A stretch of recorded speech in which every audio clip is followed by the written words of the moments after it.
Très bien, Ravi. Est-ce que tu as est-ce que selon toi, on retrouve tous ces les mêmes styles. Alors, il faut juste savoir aussi, par exemple, on prend la série Community, qui est disponible sur Amazon et sur Netflix. Oui. Donc voilà. Je sais pas si Ravi, toi, tu as un autre. Moi, j'ai l'avis. T'as Community, il se met bien, lui, les deux. Ouais, 2-3 séries. Il y avait aussi Big Bang Theory. À un moment, ils avaient les deux. Après, ils ont passé chez l'un, après chez l'autre. Ouais, ils sont sur Mais Amazon. là, on sent quand même. Après, moi, personnellement, je trouve que chaque plateforme a ses points forts. Apple TV a un point fort. Après, c'est aussi son point faible, c'est qu'il produit très peu, mais il produit de très bonne qualité. Franchement, t'as pas mal de séries comme si. Bien sûr, maintenant en direct, j'ai oublié la moitié des séries, mais j'avais regardé. C'est vrai qu'ils ont un catalogue.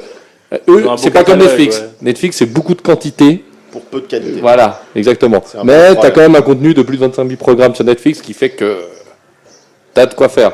Après, moi, je trouve qu'il y a Amazon Prime, ils sont juste là pour se dire, voilà, regardez, on peut faire aussi des vidéos, mais quand tu regardes le nombre de contenus qu'ils ont de nouveaux par mois, t'as quasiment même pas une série par mois. Nouvelle production Amazon Prime. Donc tu sens un peu aussi que le combat va se mener entre Netflix et puis Disney, peut-être. C'est un peu tous les débats comme ça où tu as une part de marché à prendre parce qu'il y a quelque chose qui est en train d'exploser et tu la prends même quand tu n'as encore rien à amener.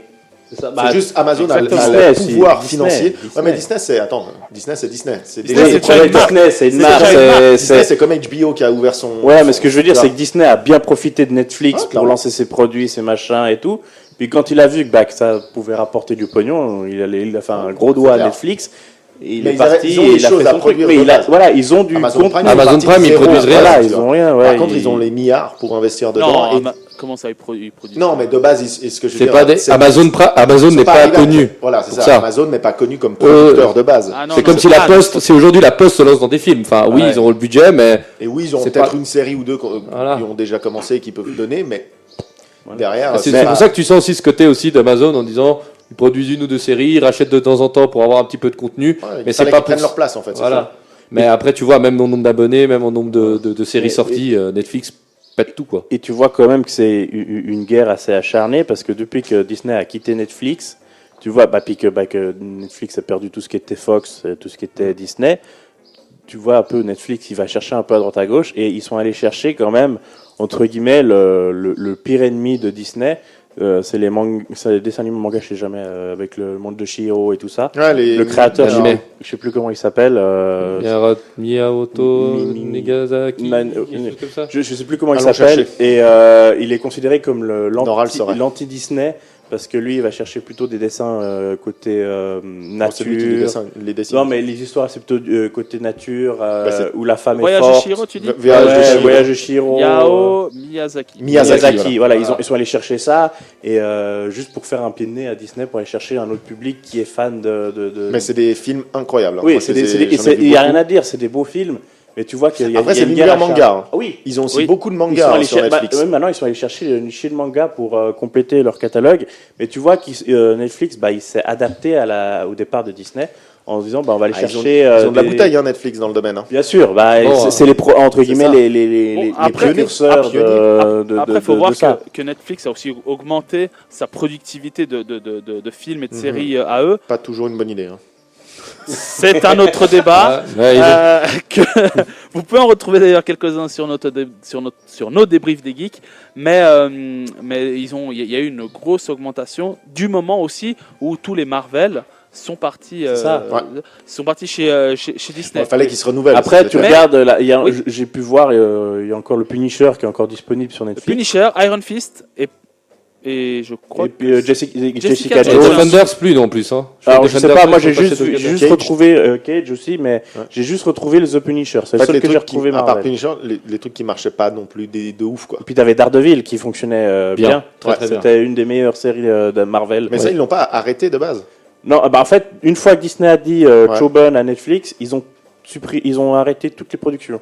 Mais du coup, elle n'est pas reprise par Disney. Il y avait des rumeurs qui parlaient. Jessica Jones, elle y est encore. Daredevil, Luke Cage. Bon, les Defenders, ils doivent y être encore. Les Defenders. Alors, moi, tous les membres des Defenders doivent encore y être. Alors, tout ce qu'ils avaient déjà produit existe encore, mais il y avait des rumeurs qui parlaient d'un reboot par Disney. de Disney de Daredevil avec les acteurs actuels. Ils garderaient tout, mais ils rebooteraient. Voilà, ils rebooteraient. Maintenant, ils nous font un peu chier avec ces reboots là, quand même, Disney. Là. Bah, surtout que déjà, Daredevil, c'est une des seules qui a tenu quand même 4 saisons déjà. C'est ça. C'est pas à zéro. Il y a The Punisher aussi qui était aussi dans cette rumeur parce que c'est une des qui a aussi bien fonctionné sur Netflix. Mais maintenant, c'est que des rumeurs. Maintenant, voir si Disney va aller dans cette direction ou pas. En fait, c'est ça. Ce qui est cool, ce qui est avantageux, c'est que Netflix a lancé un marché qui fait que les gens se battent et du coup, il y a de plus en plus de contenu pour nous.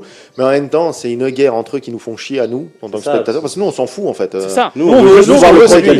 Le produit. Bon, après, est-ce qu'à la longue, on n'aura pas finalement la fin de cette guerre va faire que tu auras ou Netflix versus un autre et puis que les autres vont disparaître gentiment. Comme pour tout, les productions, regarde, Disney rachète tout. Ouais, ça, là, peut-être ça va te faciliter. En ce moment, ils ont 75% du cinéma. Ils ont enchaîné, ils ont pris ça se trouve, Netflix qui est plus fort dans le domaine, ils vont racheter tout ce qui est plateforme de streaming SVOD et c'est Netflix qui va garder. C'est là où tu vois que Netflix a augmenté les productions à eux. Et bon, après, pour le meilleur, pour le pas pire. Bon, ça voilà. Mais c'est clair qu'ils avaient un. Bon, Netflix, c'est quand même 20 milliards de chiffre d'affaires quand même. Ok, c'est pas Disney, mais. Voilà ce que j'ai dire, Disney, quelques zéros derrière, mais voilà, c'est Disney, ils ont les parts d'attraction, le cinéma, les magasins. T'as tout plein de trucs derrière. Le jour où il y a un magasin Netflix ou un parc d'attractions Netflix. À une époque, comme j'avais dit, ils parlaient de faire des cinémas Netflix. Bon, ça, mais ça n'a pas marché. Non, plus ça, ce serait nul. Surtout qu'il n'y a pas encore assez de grosses productions comme Tyler. On a eu Extraction. C'est-à-dire que les gens pourraient. La petite production, elle peut pas aller à Netflix, ou alors Netflix doit le racheter, et du coup, c'est plus. Tu as indépendant et tout. Ils voulaient faire un truc. Le cinéma, ça doit être un lieu hollywoodien. Pour moi, justement, le cinéma, ça doit être un lieu neutre où tout le monde aurait le droit, techniquement, de se produire. Voilà.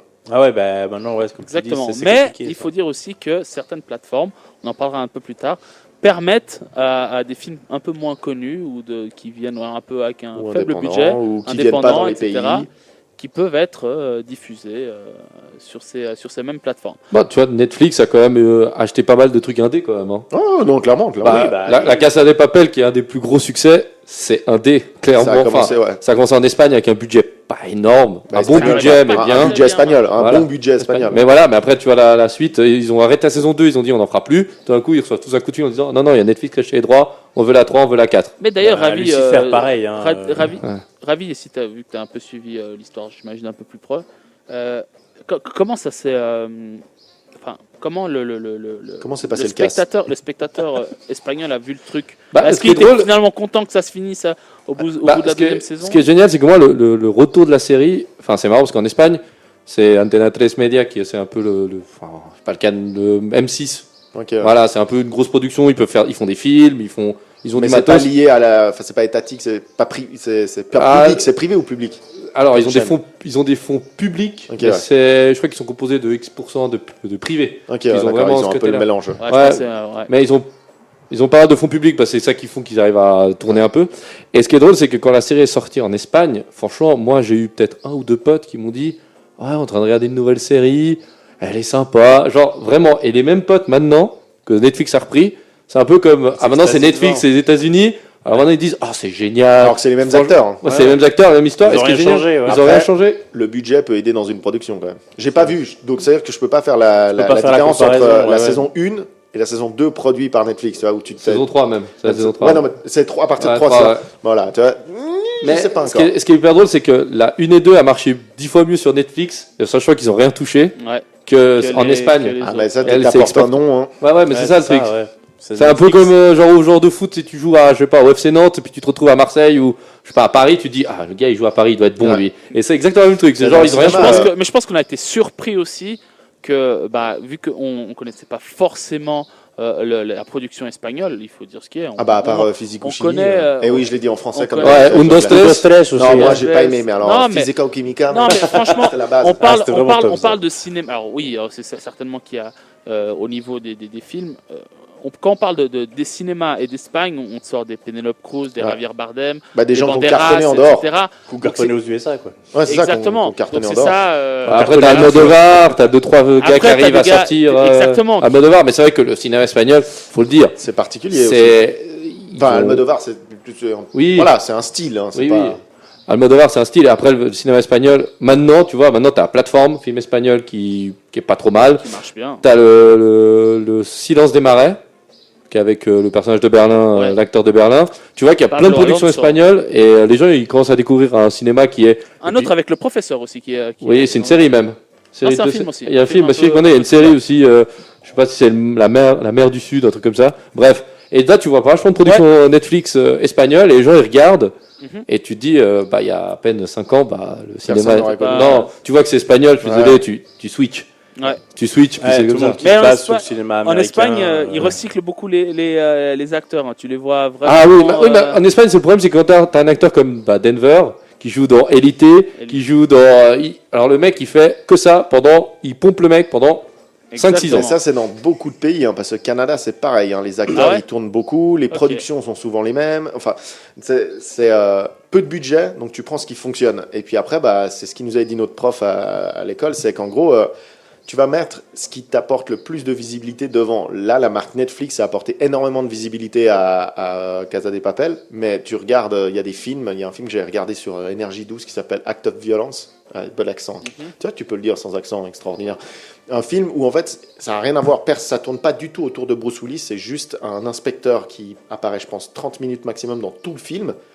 C'est la tête d'affiche. Dans l'affiche du film, c'est sa gueule en plein écran. Parce que tu te dis, Bruce Willis, je vais regarder, c'est cool. Et en fait, il n'est pas dedans, quoi. Donc c'est parti pris. C'est est-ce que je mens aux spectateurs en leur disant, genre, il y a Bruce Willis, les gars, vous allez voir, et en fait, pas du tout.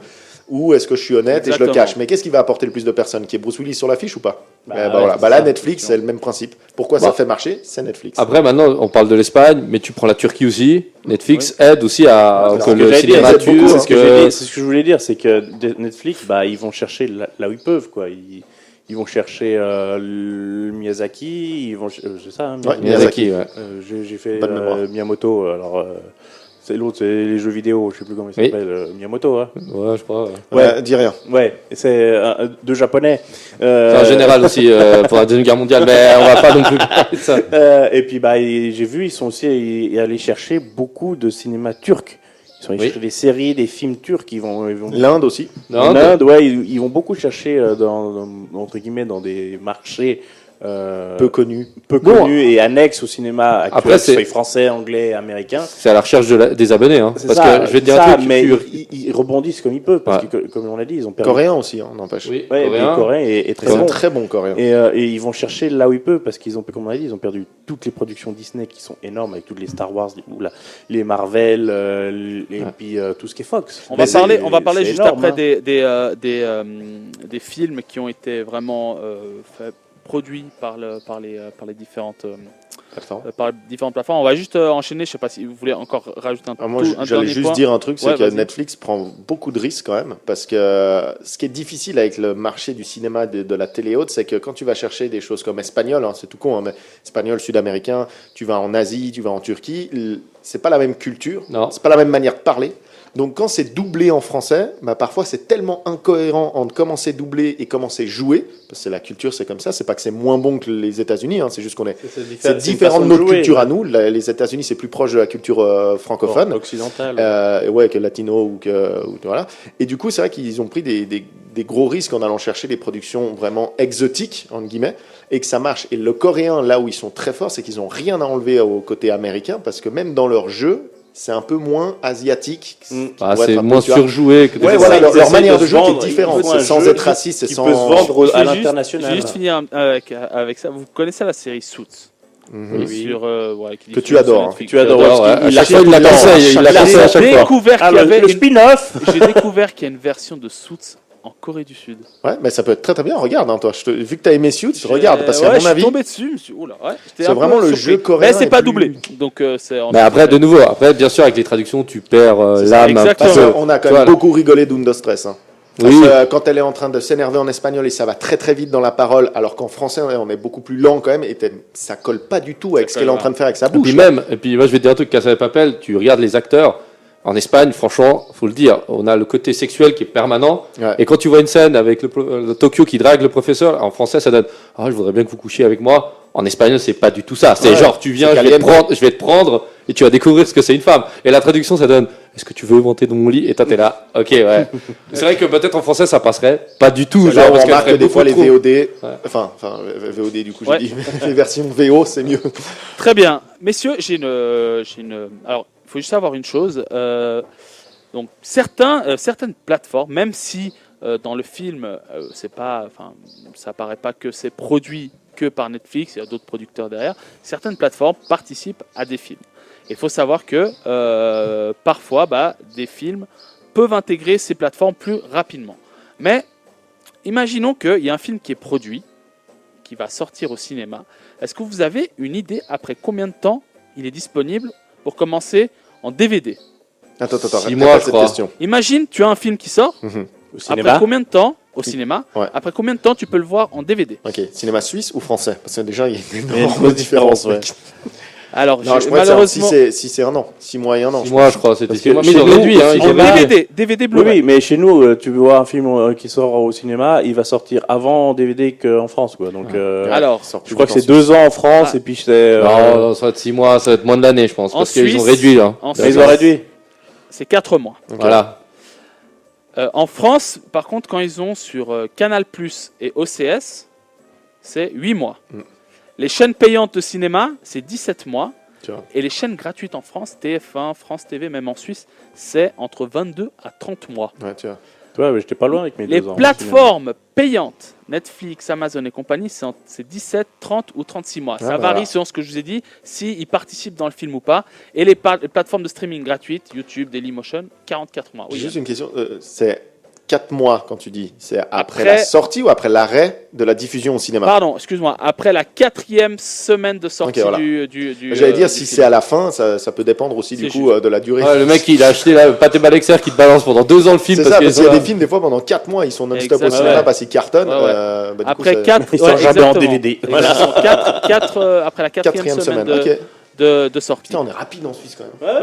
Ouais, mais ça t'est réduit, hein. Mais en France, ça a été aussi En réduit. France, hein. en France, on ne doit pas pendant- être très loin. Je crois qu'on est pendant- dans les 6 mois. Ouais, ou mais pas- Ils devaient attendre longtemps Ouais. comparé à nous. Nous, on a Pour la ils sortaient sortie en plus long- DVD, En fait, hein. nous, ça sortait après au ciné. Ouais. Donc, ils sortaient d'abord en France. Donc, pour les jeunes Exactement. voix, c'est cool. Surtout Verrier, on allait à Gaumont.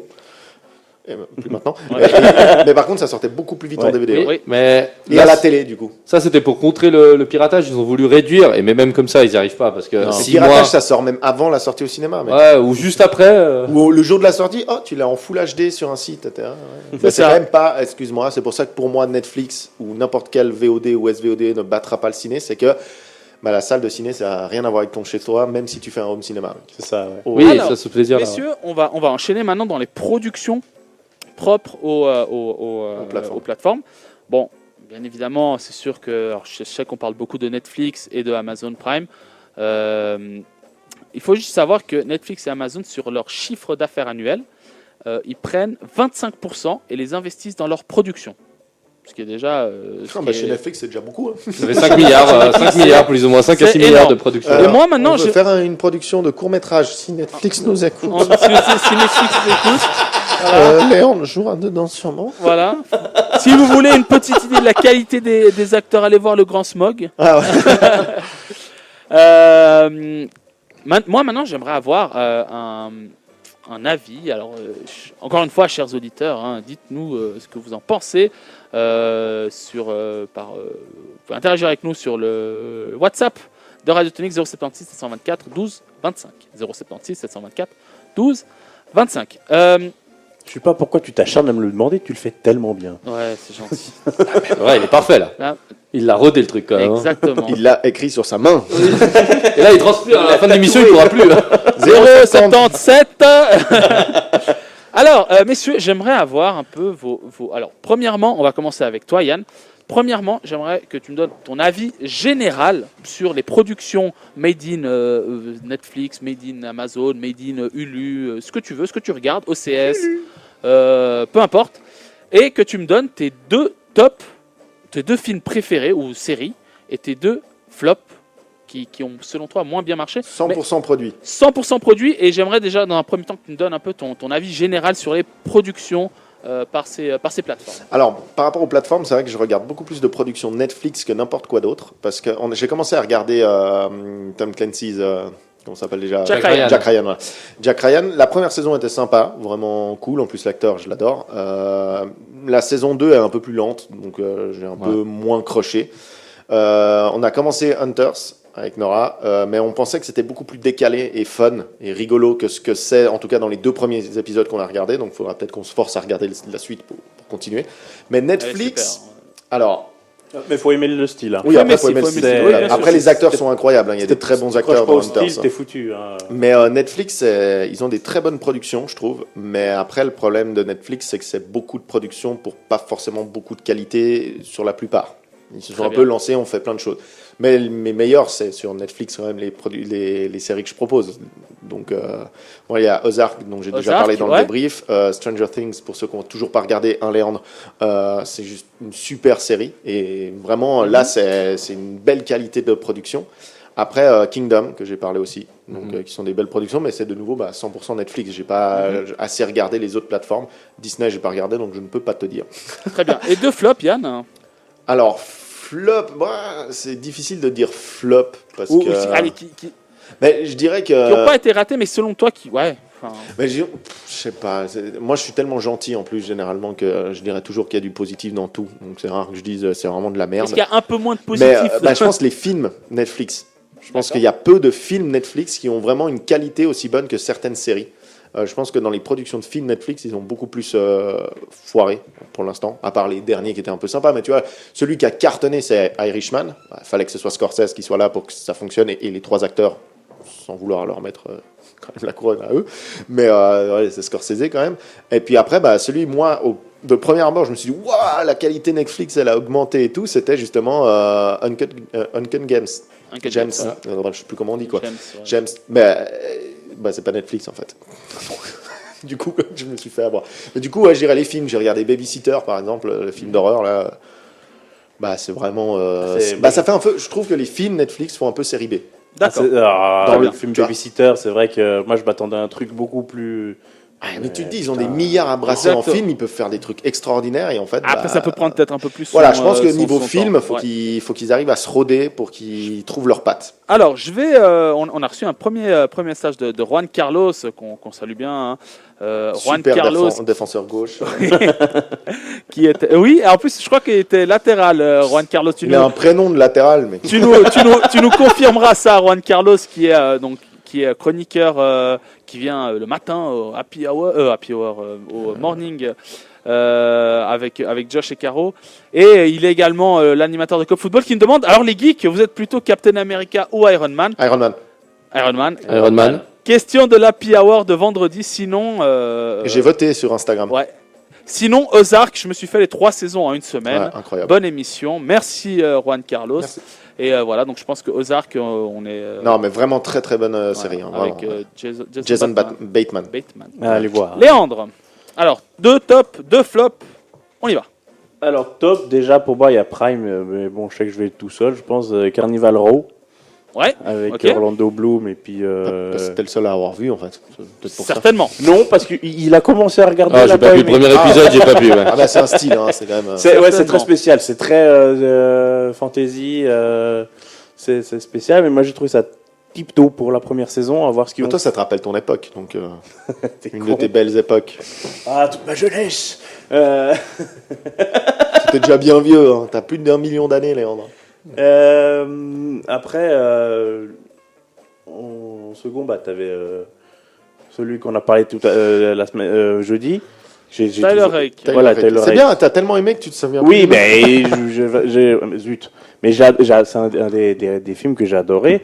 Après, comme on a pu le voir, comme j'ai en flop, il y a eu Uncut Gem, hein, que on a pu voir dans le débrief que j'ai adoré. Et après, c'est pas produit par eux du coup. Ouais, mais c'est pas produit par eux, mais ça te sauve. Ça me sauve, heureusement. Mais voilà, moi après, perso, je regarde pas trop qui c'est qui le fait. Moi, je regarde. Non, mais c'était par rapport à sa question. En fait. Oui, bien sûr. Mais moi, je regarde pas trop en gros qui c'est qui le fait, et puis je me lance dedans. C'est comme là dernièrement, j'ai commencé Pennyworth. Le premier épisode, mon Dieu, quoi, faut s'accrocher. Hein. Sur Netflix ou Amazon Prime. Amazon Prime. Mais ouais, c'est spécial. Hein. Après, faut savoir peut-être, est-ce que l'univers Batman commence pas à être un peu... Non, c'est pas le problème. C'est pas le problème. Là, t'as même pas. Parce qu'on a fait Gotham, on a fait tout. Excellente série d'ailleurs. Gotham est exceptionnel. Y a rien à dire. même si l'univers Batman est faux. Enfin, Batman est, comme tu dis, est tiré, il y a peut-être un problème au c'est niveau timeline dans Gotham. Mais c'est ce qui fait son charme. Mais c'est ce qui fait son charme parce que ça peut. Et encore une fois, tu prends dans le DC Universe, t'as tellement d'univers différents, donc tu peux dire c'est un univers parallèle au Batman que nous on a connu et ça marche facilement. Totalement, ouais. Là, Pennyworth. Moi, j'ai commencé à regarder, j'ai pas aimé. Le premier épisode. Moi, je me suis accroché au premier épisode jusqu'au bout. Mais c'est le séquel, le préquel ou c'est rien à voir? C'est sur le personnage de Alfred. Oui, mais avec le même acteur. Eh ben non. Non. C'est un jeune et tu vois Pennyworth jeune. Ouais, Alors peut-être que plus tard ils vont le prendre cet acteur pour le faire vieux. Mais mon Dieu, il faut s'accrocher comme un dingue tout le long de l'épisode. Mais c'est par les mêmes producteurs que Gotham, c'est ça que je voulais savoir. Parce que les producteurs de Gotham voulaient faire un préquel de Pennyworth. Alors là, justement. je sais que j'ai regardé Pennyworth, c'est Warner et puis DC Entertainment. Ah bah c'est possible alors, parce que c'était Warner Gotham, je crois. Warner, Horizon Television et DC Entertainment. Donc peut-être, ouais. Et Prime Rose Hill Production pour Pennyworth. Et on va vite regarder pour Gotham. Bah, cherche pendant que Ravi donne ses... Ravi, ouais, exactement. Donne-nous moi, mes séries vraiment cool sur Amazon, c'était The Boys. Ah oui, pardon. The Boys, j'ai regardé que j'ai adoré. J'ai adoré. J'attends la saison 2. Hunters et Jack Ryan. Très bien. Après, malheureusement, moi, je suis pas vraiment le mec très patient. Donc, quand ça me plaît pas, je peux pas. Pennyworth, j'ai regardé le premier épisode catégorisé non. J'ai regardé le premier épisode Carnival Road. Non. Après, on part sur Netflix. J'ai un peu plus Narcos, pour pas répéter ce que tu as dit, Yann. Ouais. Narcos, l'original, très très bien, avec Pablo Escobar. Et après, on part sur le cartel de Cali. Moi, j'ai adoré. Narcos Mexico, par contre, c'est le revers de la médaille pour moi. C'est le Narcos de trop. Voilà, c'est le Narcos où tu perds, quoi. Genre, il y a moins de glamour, les personnages sont moins sympas, même si le personnage principal est joué par. Il a joué dans le film Dirty Dancing 2. Javier, et j'ai dû voir ça avec ma tendre et douce femme. Diego Luna. Ouais, Diego, c'est ça. Voilà. J'adore. Et Terminal aussi. Ouais, donc voilà, bref. Et après, le problème c'est que Netflix, Casa de Papel, c'est pas eux, mais après c'est devenu eux, donc très bien. Après, il y a quand même 2-3 trucs où, franchement, Netflix, ils mériteraient d'être bannis à vie. Ghost in the Shell, la dernière série qu'ils ont fait, Ghost in the Shell, horrible. Sanseiya, ils ont essayé de rebooter le manga, c'est catastrophique. Et le dernier film où je me suis fait bien avoir, il y a un film où je me suis bien fait avoir, j'étais, je crois, en Italie et j'ai carrément vu de la pub sur les. C'est la première fois que je voyais de la pub pour un film Netflix sur un bus. Okay. C'est Annihilation.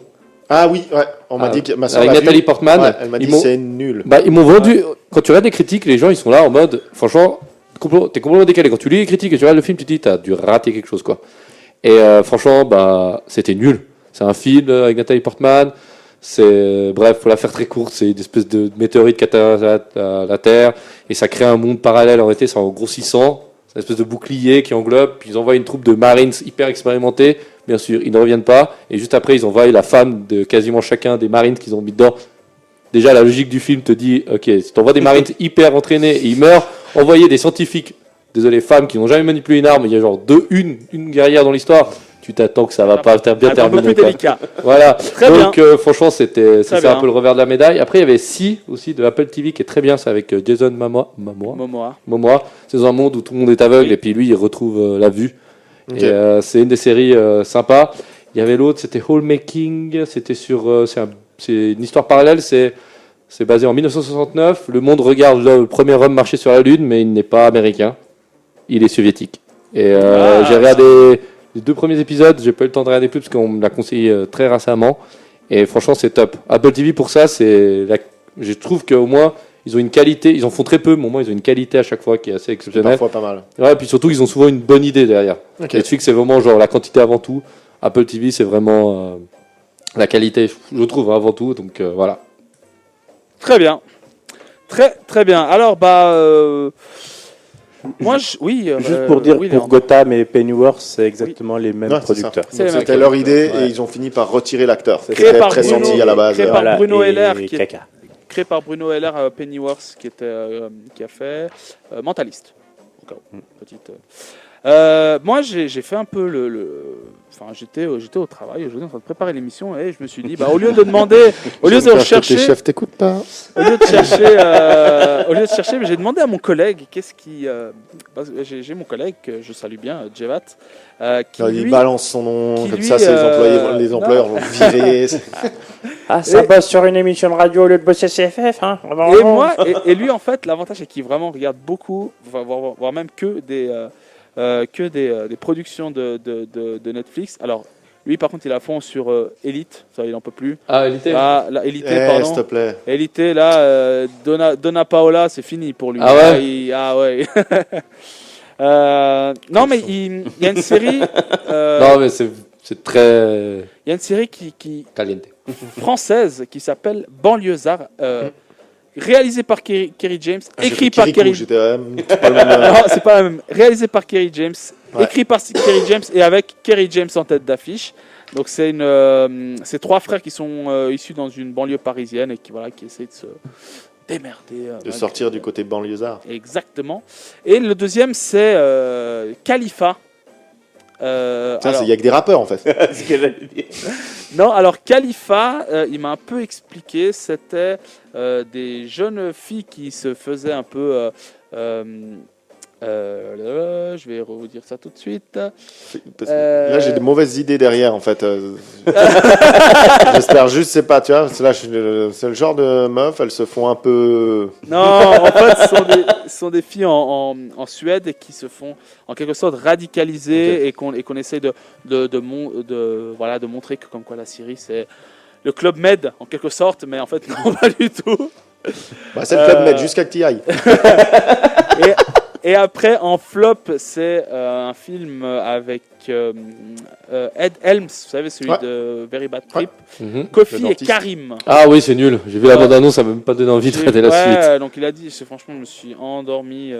Après, il m'a aussi dit Spencer Confidential, qui était moyen. Okay. Mais bon. Mais tu vois, c'est ce que je disais l'autre jour, je rebondis là-dessus, c'est les films, tu as l'impression qu'ils prennent des gens qui ont fonctionné pour penser que ça va suffire à faire marcher les films. Le film avec Jennifer Aniston et Adam Sandler, et d'ailleurs il y a Danny Boone dedans qui joue l'inspecteur, qui est de Netflix, je ne sais plus le titre du film, mais... il casse pas de mine, enfin il paye pas de mine, ça ne veut rien dire.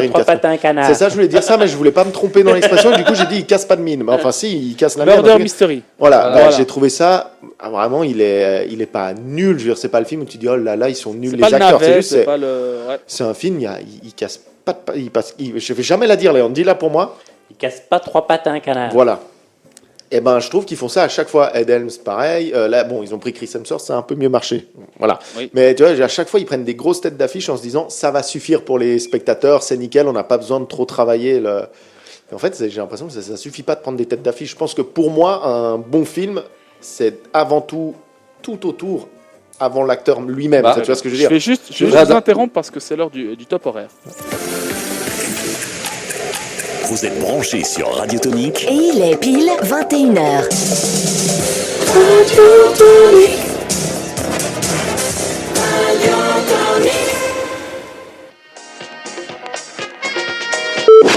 Radio Tonique vous rappelle les recommandations de l'OFSP.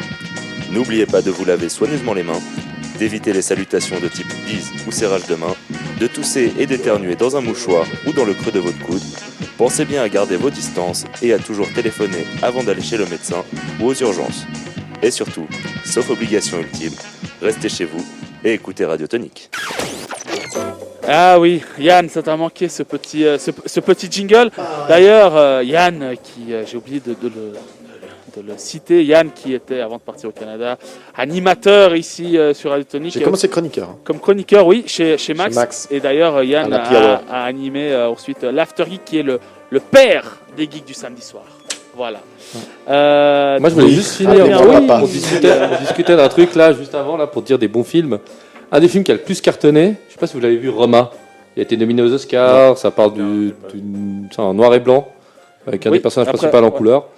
Et ça parle d'une femme mexicaine qui essaie de s'en sortir à tout prix. Bref, c'est une belle histoire. Et tu dis que c'est une production Netflix avec personne de connu. Et elle a été nominée aux Oscars. Très bien. Il n'a pas gagné. Peut-être que des fois, il faudrait qu'il se base sur des choses simples. Quoi. Il faut une production avec des gens. Un acteur peut redorer un film, mais c'est vite vite compliqué. Tout ton film dessus, c'est un peu compliqué. Quoi. Tu te dis, il y a la tête d'affiche, c'est bon, le film va fonctionner. Voilà. Très bien, messieurs, on va faire une petite pause musicale. Je vais vous laisser avec Tones and I et Never Seen the Rain. Et après, on va enchaîner. Si ça veut bien. Ah oui, il faut que je mette le son. Ça aurait été mieux. Alors, à tout de suite.